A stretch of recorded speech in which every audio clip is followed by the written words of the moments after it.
Deputy commissioner सांगर doctor Imran उल हसन ख्वाजा चयो आहे त माइक्रो प्लान ते अमल न कंदड़ हेल्थ ऑफिसरनि खिलाफ़ सख़्त कानूनी कार्रवाई कई वेंदी। पोलियो मुहिम जी निगरानी मां पाण टीमूं जोड़े कंदसि। जेकॾहिं को ऑफिसर कोताही कंदो त हू पाण ज़िम्मेवार हूंदो ऐं उन सां का बि रिआयत न कई वेंदी। अहिड़नि ख़्यालनि जो इज़हार डिप्टी कमिश्नर पारां संदसि ऑफिस में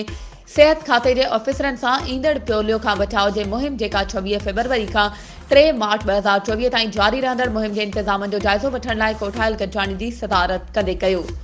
उन मौक़े ते district health officer Sanghar doctor Faiz Mohammad Mari चयो त ईंदड़ पोलियो ख़िलाफ़ मुहिम खे कामयाब बणाइण लाइ तयारियूं मुकमल कयूं वेयूं आहिनि ऐं इन मक़सद लाइ